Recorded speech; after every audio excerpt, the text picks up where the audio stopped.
Fala galerinha, só alegria. Hoje eu vim aqui para falar um pouco para vocês de uma forma lúdica, de uma forma para dar uma visão geral e contar um pouco da história de armazenamento e processamento de dados quando a gente fala de um real Big Data, de um volume expressivo de informação. Vou voltar lá para 2002, quando estava ali no advento da internet, muitas páginas, programas de pesquisa surgindo, então isso gerava muita informação. Como que você armazena isso? Tentando evitar o custo que era altíssimo e como que você processa essa quantidade absurda, bilhões de registros de dados. Um cara chamado Doug Cutting, junto com o seu colega Mike Caffarella, eles tinham ali o desafio de resolver essa questão de armazenamento e processamento desses dados pensando na redução de custos. Ficava muito caro da forma tradicional como existia na época.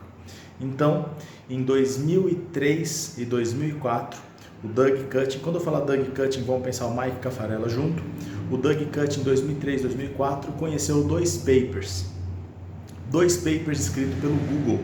O Google escreveu um paper falando sobre o Google File System, uma forma que eles estavam inventando e criando para armazenamento de volumes absurdos de dados. Estou falando aqui de petabyte, tá? Zettabyte. Imagina um volume absurdo. O Google escreveu um paper então falando, olha, no meu paper aqui eu falo sobre o Google File System. Então existia ali uma teoria, né? um artigo científico de como você poderia fazer isso. E em 2004 também surgiu uma forma de como você poderia processar essas grandes informações. Também o Google lançou um outro paper que falava sobre uma técnica chamada de MapReduce. Era uma forma de processar grandes volumes de dados. Então, dois papers lançados, 2003 e 2004, o Google File System e o MapReduce, que basicamente aqui esses dois artigos, e na sua forma teórica, resolveriam o problema de armazenamento de baixo custo, que é o GFS, o Google File System, e o processamento através do MapReduce. Quando o Doug Cutting viu esses dois artigos, ele lembrou das teorias, das codificações que ele já tinha. Então ele tinha o know-how de implementação, agora ele tinha na mão o artigo científico que dava todo o embasamento técnico, teórico, para ele poder colocar em prática. Através da fundação Apache, eles desenvolveram isso em forma de código aberto, lançaram o HDFS, que é a estrutura de Hadoop File System. Então, baseado no GFS, ele programou o Hadoop File System, aproveitou a estrutura de processamento MapReduce. MapReduce, basicamente, ele utiliza o processamento em disco. O que significa isso? Ele pega a informação escrita em disco, pega de pacotes, né, que é o passo de leitura de pacotes de dados, processamento desses dados, escreve no disco de novo. Esse é o Map, lógico que estou sendo bem lúdico aqui na forma de contar, porque eu estou preocupado em contar essa história para vocês. Então, o MapReduce consegue processar grandes volumes de dados em altíssima escala por conta desse processo, né? Como eu leio o dado, processo o dado em pacotes, devolve o dado para o disco, esse é o MapReduce. Esse disco controlado por esse sistema chamado Hadoop File System, HDFS, Hadoop Distributed File System, que é o HDFS, esses dois juntos, montava-se então esse ecossistema Hadoop, que ainda estava em implementação, meados ali de 2006, 2008, se não me engano, acho que 2006, o Doug Cutting, ele foi pro Yahoo, que tinha ali os programas de busca na época, tinha que resolver esse mecanismo, ali que ele concluiu o desenvolvimento do Hadoop. Aí a Apache, junto com eles, lançaram isso de uma codificação em código aberto, fizeram esse lançamento oficial, se não me engano, ali em meados de 2008, 2009. Em 2008 eles fizeram o lançamento do Hadoop como um todo, que basicamente era o Hadoop MapReduce com HDFS e um controlador que vai ali dentro chamado de Yarn. Esses componentes compunham ali então o ambiente Hadoop, o ecossistema Hadoop, e em 2009 eles fizeram o primeiro teste já em mercado, processando petabytes de informação com custo reduzido. Isso foi adotado pela comunidade. Veja, a gente está falando lá de 2009. Então, em 2009, o mundo então adotou o quê? Olha, agora a gente tem uma forma de processar grandes volumes de dados. Começou então a falar do Hadoop, que a gente ouve até hoje. Então, a primeira coisa que eu falo aqui, né? Vocês ouvem muito falar de uma estrutura que eu vou falar agora, que é o Spark. Veja que eu não citei Spark até agora, era só Hadoop. Hadoop que surgiu lá em 2002 como uma ideia lá do Doug Cutting para processar os bilhões de registros que ele tinha. Se juntou com o Yahoo, a Apache Spark fez ali através da fundação o código de código aberto, né? Lançaram isso em 2008, código aberto, foi lançado só Hadoop. Então vamos lá, pausa aqui. Então o Hadoop é um conjunto de software que gerencia discos. Por quê? Para ficar mais barato. Pensa, memória era algo muito caro. Volta lá para 2002, 2003, 2004 até 2008, memória era algo extremamente caro. Então eu precisava o quê? Utilizar mais discos. Então, por isso que eu pedi a pausa. Pausamos aqui para falar o quê? Naquele tempo, utilizava-se um grande conjunto de discos por ser barato, o MapReduce fazia a estrutura de processamento e o HDFS faz a estrutura de armazenamento, certo? Os arquivos ficam ali no disco, utilizam o MapReduce para processar. Acabou o Hadoop aí, beleza? Aí o que acontece? O pessoal de Berkeley foi em meados ali de 2009 também. O pessoal de Berkeley foi uma tese de doutorado ou pós-doutorado, isso casado com o advento de o custo da memória começar a cair.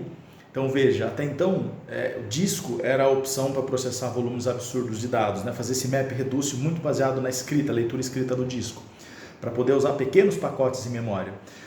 Agora a memória começou a ficar mais barata, aí o mundo começou a produzir mais memória e o custo começou a cair. Nisso, 2009, surge então o processamento de grandes volumes de dados em memória através do Spark. O Spark é escrito em Scala, que está ali muito próximo, é um código orientado a objeto, muito similar ali ao Java. Tá? Então surge aí, através do pessoal de Berkeley, se não me engano chama MPLab, lá da Universidade em Berkeley, lançaram então o Spark. O Spark ele vem com uma estrutura, ele vem com uma estrutura chamada de Spark Core. E pensa que essa estrutura toda, ela faz o processamento em memória. Só o fato de fazer processamento massivo de dados em memória, quando eu falo que é em memória, de forma distribuída, porque ele utiliza um processamento distribuído para ganhar velocidade no processamento dos dados e em memória, o fato de utilizar esse processamento em memória faz com que ele seja até 100 vezes mais rápido do que o processamento quando você utiliza o MapReduce. Por isso que vocês vão ver a comparação entre Hadoop e Spark, ela não é muito fair. A comparação que se faz é MapReduce e Spark, porque um é um processamento baseado em leitura, processamento escrita, pacotinhos, utilizando muito disco, e o outro é um processamento que lê o arquivo, chamado de RDD, que é um Resilient Distributed Data Frame ou Dataset.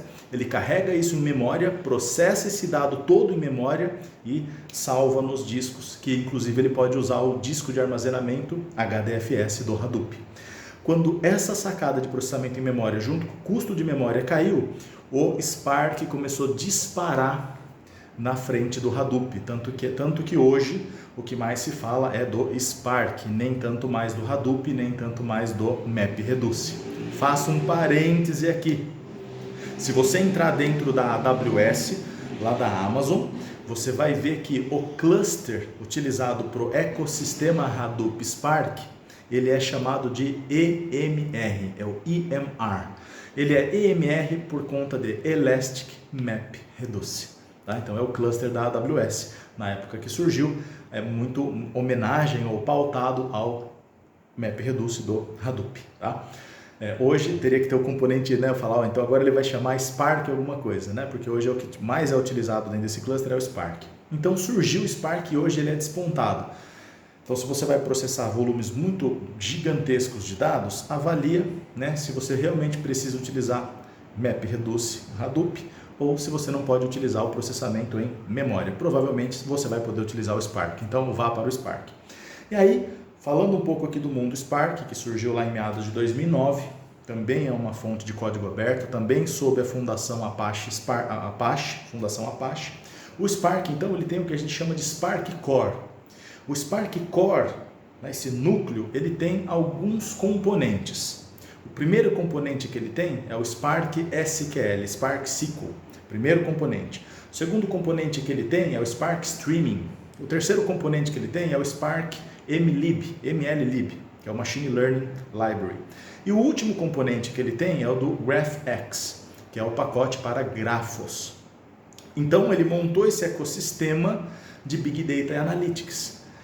E qual é o primeiro? O primeiro, que até foi uma fonte de pergunta, né? Alguém fez um questionamento para mim sobre se eu poderia explicar um pouco mais sobre o Spark SQL, agora entra nesse ponto. O Spark SQL, esse componente do Spark Core, ele é muito importante por quê? Porque a programação nativa do Spark, que é utilizando Scala, utilizando Java, utilizando Python, ele é uma programação, vou falar aqui entre aspas, um tanto hostil.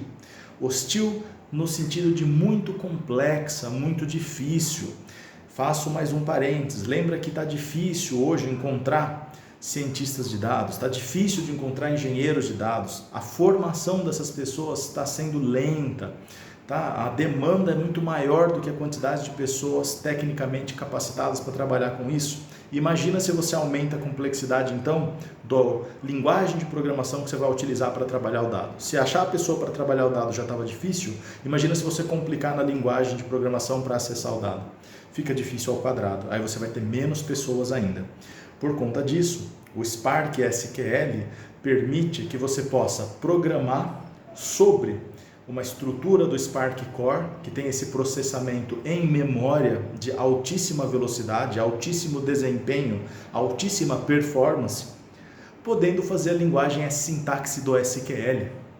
Isso é muito inclusivo, isso traz as pessoas para o uso do Spark, porque programar em SQL, muita gente sabe, ela é mais intuitiva, é fácil de você aprender, ela é muito baseada ali na teoria de conjuntos, left join, right join, full join, né? Você consegue ver um diagrama desses conjuntos, você consegue compreender muito mais fácil do que está sendo feito. Com poucas aulas ali você já se vira muito bem com SQL.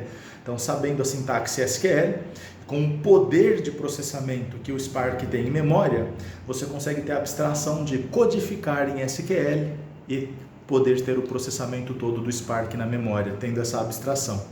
Por conta disso, o Spark SQL ou Spark SQL, ele é muito utilizado. E esse Spark Core, para que ele possa fazer o processamento utilizando a sintaxe do SQL, basta com que você conecte essa estrutura, esse ambiente onde o Spark está instalado, num acesso a ele a um banco de dados.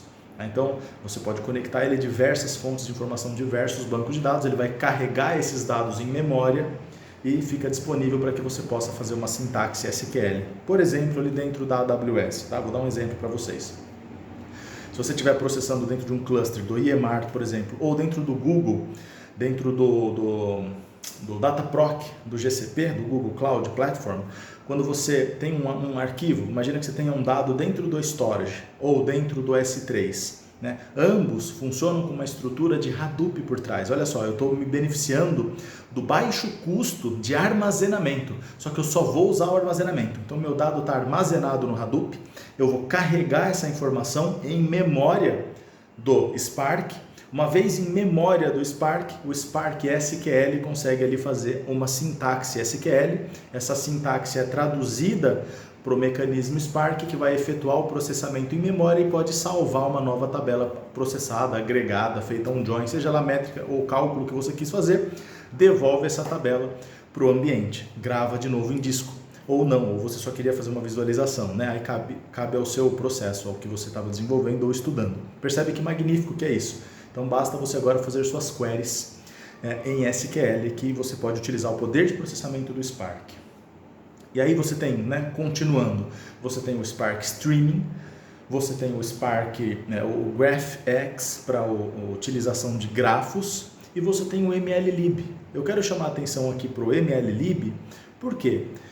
Muita gente começou a desenvolver modelos utilizando esse pacote de Machine Learning do Spark. Aí uma peculiaridade do Brasil, tá, gente? Lembra que aqui a gente sofre mais ainda com a mão de obra para desenvolvimento na área de Big Data Analytics. E o que aconteceu na comunidade científica, na comunidade do Data Science mundo, planeta, tá? Ela avançou mais mais rápido, mais robusto, mais documentada, mais democratizada nas outras ferramentas do Python, nas bibliotecas muito pautadas em Python. Então, cresceu muito o pacote como o Scikit-learn e seus satélites. Fala os seus satélites, por exemplo, o Scikit-learn, que tem algoritmos de machine learning dentro dele. Aí nasceu ali o CatBoost, o XGBoost, o LightGBM, outros algoritmos que foram surgindo, que estão ali, são escritos em Python, né? Então, esses algoritmos avançaram, a sua documentação avançou e a sua forma de implementação avançou. Quando eu falo avançou, significa facilitou. Mais documento disponível, mais pessoas trocando ideia, trocando informação sobre isso, facilita a sua implementação. Menos pessoas falando do MLlib na comunidade, menos pessoas aqui no Brasil, principalmente colocando em produção, e quando tem uma dificuldade ela não conta para ninguém, porque provavelmente ela está dentro de uma empresa resolvendo o problema restrito dela. E isso dificulta muito o processo. Então, o que eu recomendo, que é minha opinião, minha recomendação. Quando você for trabalhar com engenharia de dados, utilize o processamento em memória do Spark, construa todo o seu ETL em Spark. Utilize o Spark SQL para fazer o seu ETL para que ele fique de fácil entendimento, fácil manutenção, fácil monitoramento, ajustes do código e entendimento de regras de negócio. Porém, quando você tira o chapéu de engenheiro de dados e passa a ter o chapéu de cientista de dados, não utilize o MLlib, porque vai ser difícil encontrar as pessoas que consigam colocar os modelos em produção depois. Ao invés de utilizar o MLlib, passe a utilizar a Scikit-learn, as bibliotecas adjacentes ali ao Scikit-learn que eu já falei. Por quê? Vai facilitar muito a sua vida na hora que você for colocar esses processos em produção. E eu estou falando aqui como uma implementação no mercado, vida real. Não estou falando de algo teórico, algo de estudo, desenvolvimento, não.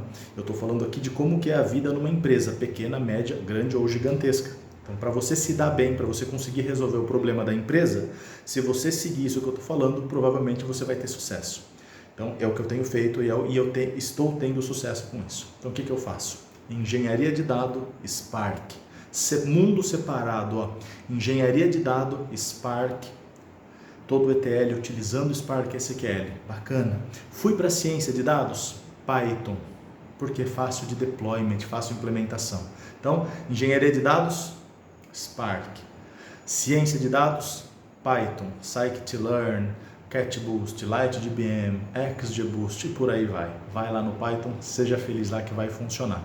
Então essa é a grande história aí do Hadoop e do Spark.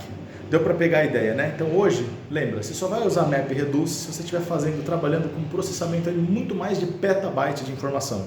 Se chegar nesse ponto, você cogita usar o MapReduce.